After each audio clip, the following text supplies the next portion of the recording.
ทักทายบายดีกันพี่น้อง FC สุขคนเด้อเนาะพบกันกับเบาขาวมื้อนี้บ่เลยลง2 YouTube มานี่เกือบอยากเป็นเดือนแล้วเนาะแต่ว่ามื้อนี้โอกาสดีได้ลง2นำเนาะพี่น้องมื้อนี้ช่วงนี้ก็เป็นช่วงยามฝนพี่น้องเนาะบรรยากาศก็ธรรมชาติหรือว่าแม่หญ้าก็เขียวอมทุมพี่น้องเนาะตอนนี้ก็อยู่เฮือนอยู่บ้านเนาะอยู่ทางเมืองสนัสสมบูรณ์ ทางบ้านอยู่เมืองสนัสสมบูรณ์แขวงจำปาสักเด้อพี่น้องเด้อทั้งกันนอกเนาะจังได๋มื้อนี้ก็สิพาพี่น้องไปเบิ่งบรรยากาศอยู่แถวบ้านเนี่ยเนาะผมเพื่อนแถวนี้เด้อพี่น้องเด้อ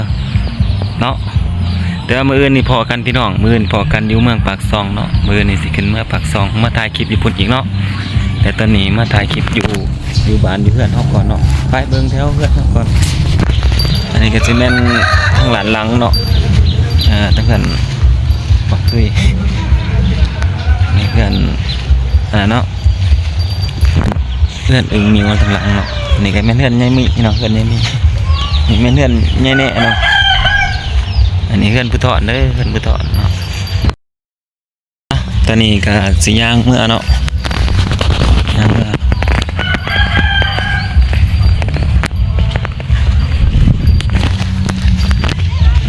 นี่แม่นเส้นทางบ้านของข้าพเจ้าเองเนาะมาเจาะมือเหือนหลังนี่แหละ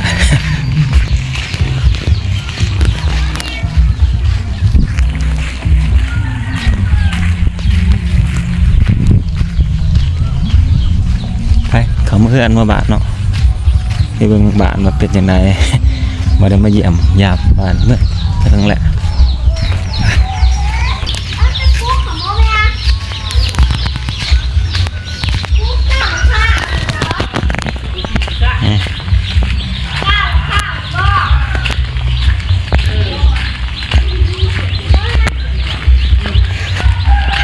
เพื่อนก็แก่น้ำคลองเนาะเดี๋ยวสิพาไปเบิ่งน้ำคลองอีก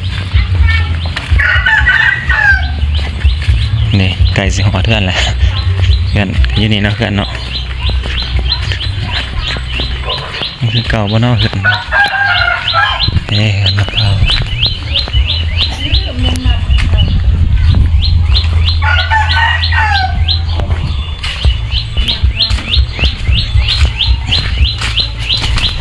ไปเบิ่งน้ำคลองขึ้นสำไรไปเบิ่งกันเด้อ